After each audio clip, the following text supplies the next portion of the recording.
بسم اللہ الرحمن الرحیم۔ السلام علیکم معزز سامعین۔ پس حضرت یعقوب علیہ السلام نے جب اس خون آلود کرتے کو دیکھا اور غور کیا کہ یہ کرتا خون آلود تو بے شک ہے، لیکن کہیں سے پھٹا ہوا نہیں ہے، آخر یہ کیا بات ہے؟ بیٹوں سے فرمایا کہ اس پیرہن میں یوسف کے خون کی بو نہیں آتی، اور اس بھیڑیے نے کھاتے وقت کرتا کو پھاڑا بھی نہیں، بالکل ثابت اتار دیا جو تم لوگ میرے پاس لائے ہو۔ شاید بھیڑیا یوسف پر تم سے زیادہ مہربان ہوگا، کیونکہ یوسف کو تو کھا لیا اور اس کے پیرہن کو نہیں پھاڑا۔ اگر تم لوگ اپنے کہنے میں سچے ہو تو اس بھیڑیے کو میرے پاس حاضر کرو۔ اس بات کو سن کر اپنے باپ کے حکم کے واسطے ایک بھیڑیے کو پکڑ کر اس کے منہ میں لہو لگا کر باپ کے سامنے پیش کر دیا۔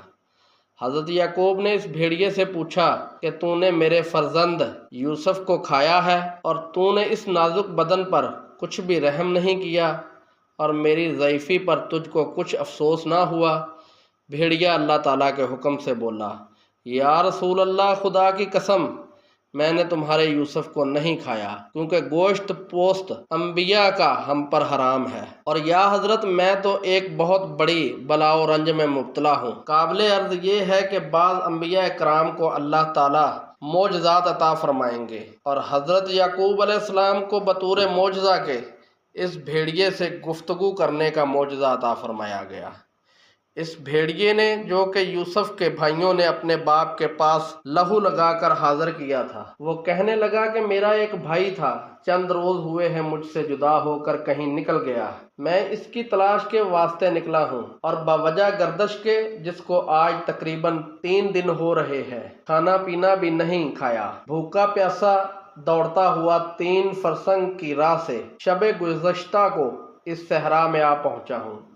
آج علل صبح صاحبزادوں نے مجھے پکڑا اور میرے منہ کو بکری کا لہو لگا کر آپ کے حضور پیش کر دیا، اور میں یہ سمجھتا ہوں کہ اگرچہ چغلی درست نہیں، مگر باسبب بے گناہی کے حضور آپ کی پیغمبری کے لحاظ سے جو باتیں کہ سچ تھیں وہ میں نے آپ کے سامنے عرض کر دیں۔ بس آپ مالک ہیں۔ حضرت یعقوب علیہ السلام نے جب یہ باتیں اس سے سنی تو فرمانے لگے، بھیڑیا سچ کہتا ہے۔ پھر حضرت یعقوب علیہ السلام نے اس بھیڑیے کو اپنے پاس سے کھانا کھلا کر اس کو رخصت کر دیا، اور اپنے بیٹوں کو فرمایا کہ میں نے یوسف کو خدا پر سونپا اور اپنے رب العالمین سے صبر مانگتا ہوں، جیسا کہ اللہ تعالیٰ نے فرمایا ہے۔ اور کہا حضرت یعقوب علیہ السلام نے کہ کوئی بھی ٹھیک بات تم نے ہم کو نہیں بتائی جس پر تمہارے دل خور گواہ ہیں، لہٰذا میں صبر جمیل اور اللہ تعالیٰ کی مدد مانگتا ہوں۔ اس بات پر جو تم مجھ سے آ کر بتاتے ہو،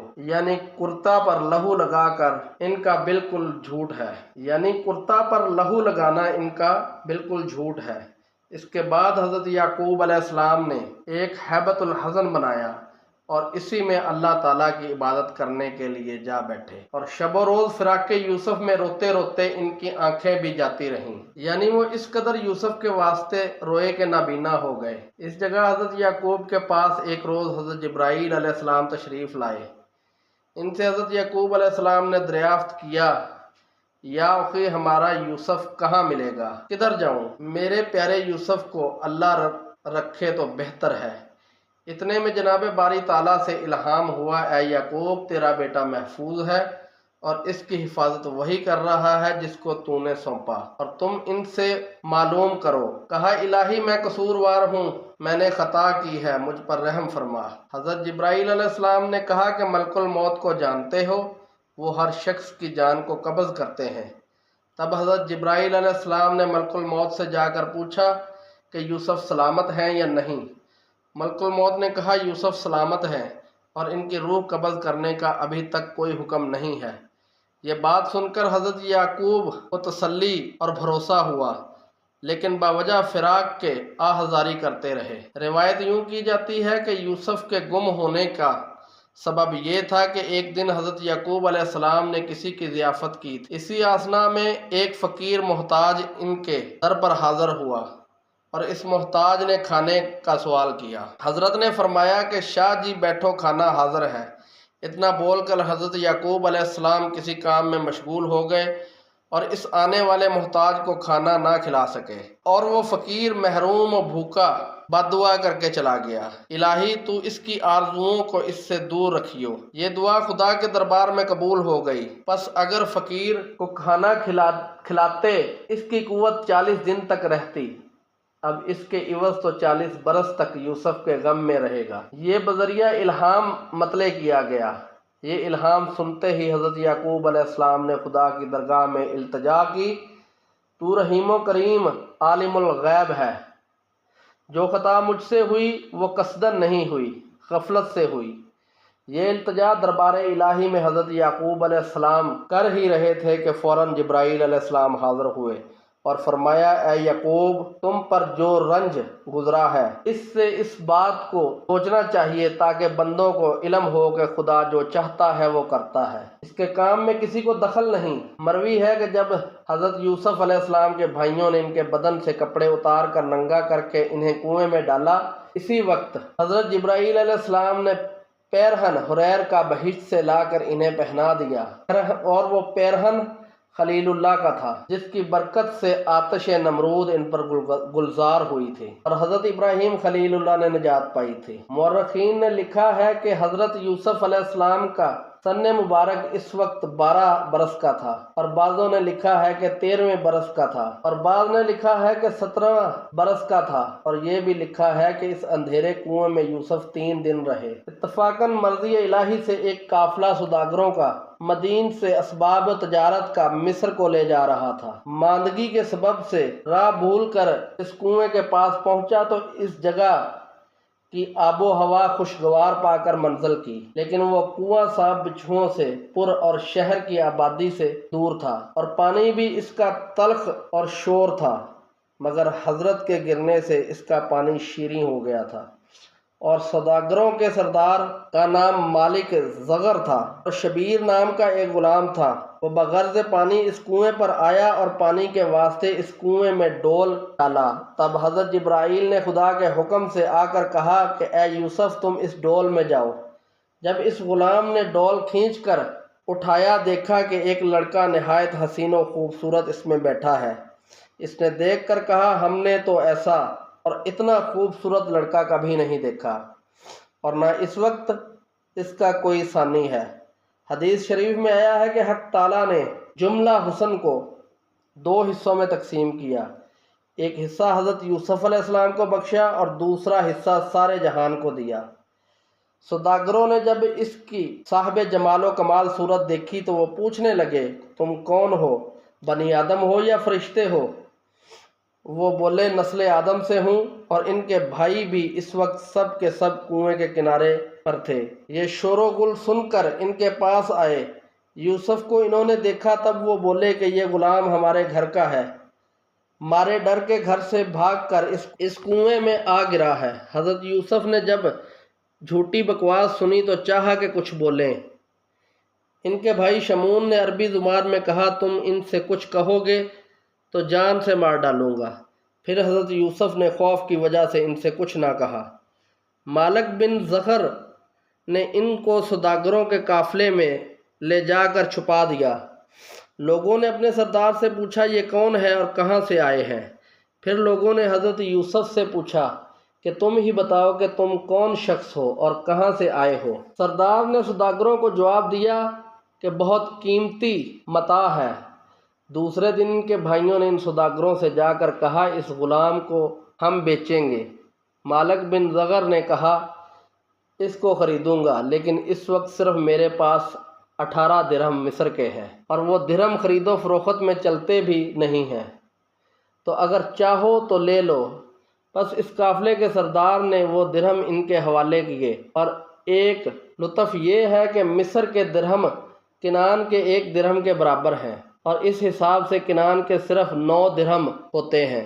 حضرت یوسف کو اسی قیمت پر بیچا، اور ان کے بھائیوں کی غرض یہ تھی کہ کسی طرح سے باپ کی نظروں سے دور کر ڈالیں، ورنہ وہ محتاج نہ تھے، جیسا کہ اللہ تعالیٰ نے فرمایا، اور بیچ آئے اس کو ناقص مول میں، یعنی گنتی کی چوتھائیوں میں، اور وہ یوسف سے بیزار ہو رہے تھے۔ اور دوسرا قول یہ ہے کہ اگلے دن حضرت یوسف علیہ السلام کے سب بھائی اس کنویں پر گئے اور حضرت یوسف کو قافلے میں پایا تو یہ سب بھائی کہنے لگے، یہ ہمارا غلام ہے اور ہم اس کو بیچنا چاہتے ہیں، کیونکہ یہ ہم سے بھاگتا رہتا ہے، اگر تم اسے خریدنا چاہو تو خرید سکتے ہو۔ قافلے والوں نے کہا کہ ہم تو اس کو 18 درہم میں خرید سکتے ہیں، اگر تم کو منظور ہو تو ہمارے ہاتھ بھیج دو اور یہ 18 درہم ہم سے لے لو۔ چنانچہ سب بھائیوں نے مشورہ کر کے حضرت یوسف کو قافلے والوں کو 18 درہم میں دے دیا۔ پھر وہ درہم انہوں نے آپس میں بانٹ لیے اور ایک بھائی نے اپنا حصہ نہ لیا۔ پھر یوسف کو آگے جا کر مصر میں قافلے والوں نے بیچا، لیکن اللہ تعالیٰ نے صرف ایک مرتبہ بیچنا صریحاً بیان فرمایا اور پھر پردہ پوشی کے لیے دوسری مرتبہ نہیں فرمایا، لیکن اشارے سے معلوم ہوتا ہے کہ سستے مول تو پہلی مرتبہ ہی بیچا گیا، اور روایت کی گئی ہے کہ مملوک ہونے کا یوسف کے یہ سبب تھا کہ ایک دن حضرت یوسف نے آئینے میں اپنے جمال کو دیکھ کر کہا تھا کہ اگر میں غلام ہوتا تو کوئی شخص میری قیمت نہیں دے سکتا تھا۔ حضرت یوسف کے حسن و جمال کا یہ عالم تھا کہ بوجائے الطافت و نزاکت جو چیز بھی وہ کھاتے گلے سے اترتی ہوئی نظر آتی تھی۔ جب یہ حسن و جمال اپنا دیکھا تو فخر سے کہا اگر میں غلام ہوتا تو کوئی شخص میری قیمت نہیں دے سکتا۔ جب اپنے دل میں یہ تصور کیا تو باری تعالیٰ کو پسند نہ آیا اور اس کی پاداش میں ان پر عتاب آیا اور ان کو بتایا گیا کہ اے یوسف تم نے بڑی شیخی کی بات کی، ایسی بات کہنا نبی کی شان سے بعید ہے۔ نبی میں غرور و فخر نہیں ہوتا، وہ تو اپنے فرض مذہبی کے بجا لانے میں ہماتن مصروف رہتا ہے تاکہ مخلوق خدا کو ہدایت ہو۔ اور اے یوسف تم نے تو فخر یہاں تک کیا کہ اپنی صورت آئینے میں دیکھ کر خود ہی اپنی قیمت ٹھہرائی، اور تم نے اپنے حقیقی مصور کی طرف کچھ بھی خیال نہ کیا۔ یہ اسی کا نتیجہ ہے جو تم نے فخر کیا کہ دیکھ اب تجھ کو کیسا غلام بناتا ہوں اور کتنی معمولی قیمت پر فروخت کرواتا ہوں، تاکہ لوگ دیکھیں کہ ایسی صورت اور اتنی تھوڑی قیمت پر فروخت ہو رہی ہے۔ دوسرا سبب یہ ہے کہ سلطنت مصر کی ان کی تقدیر میں لکھی جا چکی تھی، اور یہ دنیا کا دستور اصول ہے کہ جب تک کسی کی خدمت نہ کرے اس وقت تک خادموں کی قدر کیا جانے، اور پھر وہی خادم کسی وقت مخدوم کہلاتا ہے۔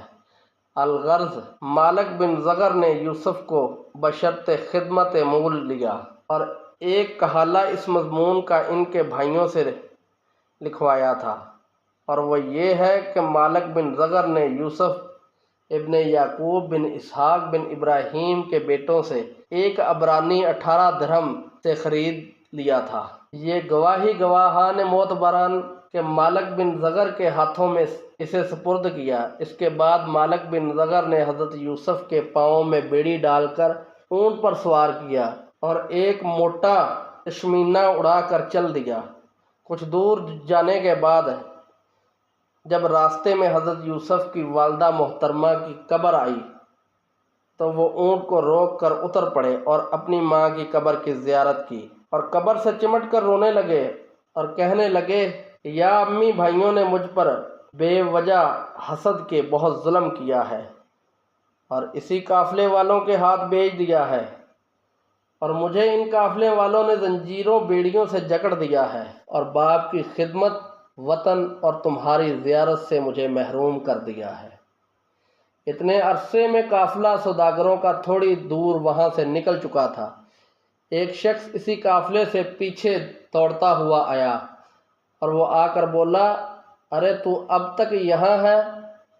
سچ ہے تو واقعی بھگوڑا معلوم ہوتا ہے۔ اور یہ کہہ کر اس شخص نے حضرت یوسف علیہ السلام کو ایک ایسا تماچا مار کر اسی وقت حضرت یوسف کی آنکھوں کے سامنے اندھیرا ہو گیا۔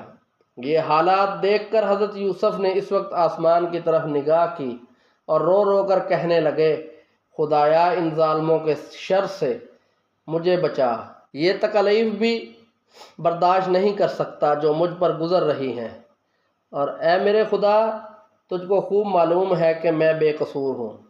پھر اس کے بعد حضرت یوسف علیہ السلام اسی قافلے میں جا ملے۔ یہ الفاظ اللہ رب العزت نے حضرت یوسف علیہ السلام کے قبول فرمائے، اور فوراً ایک ابر مہیب جس میں ہوا بھی سخت تیز تھی وہ ان پر برسنے لگا، اور اس ابر میں بجلی کی کڑک دھمک بہت تیز تھی، اور ابر ان پر اتنا شدید برسا کہ وہ سارا کارواں ہلاک ہو گیا، اور جو کچھ ان میں سے بچے وہ آپس میں کہنے لگے، دیکھو تو کس کے گناہ سے ہم اس آفت ناگہانی میں مبتلا ہوئے۔ وہ جس نے حضرت کو تماچا مارا تھا ابھی مرا نہ تھا، وہی بولا کہ میں نے گناہ کیا ہے۔ جس گھڑی میں نے اس غلام کو تماچا مارا تھا تو یہ غلام آسمان کی طرف منہ کر کے کچھ بول رہا تھا، اور بعد اس کے فوراً ہی یہ آفت ہم پر آ پہنچی۔ یہ سنتے ہی سب جو باقی بچے تھے حضرت یوسف کے پاس جا کر اپنی تقصیر کی معافی حضرت یوسف سے مانگنے لگے۔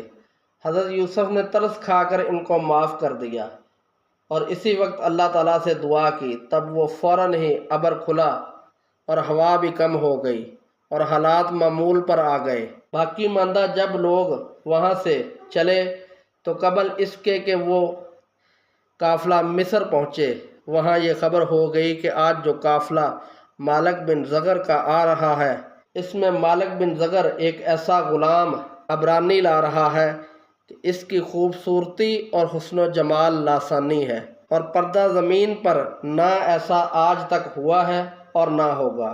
یہ سن کر تمام اہل مصر سوداگر کے استقبال کو آئے، تو تمام اہل مصر نے حضرت یوسف علیہ السلام کو دیکھا، اور جو صفتیں کہ سنی تھیں اس سے بھی کہیں زیادہ ان میں پائیں۔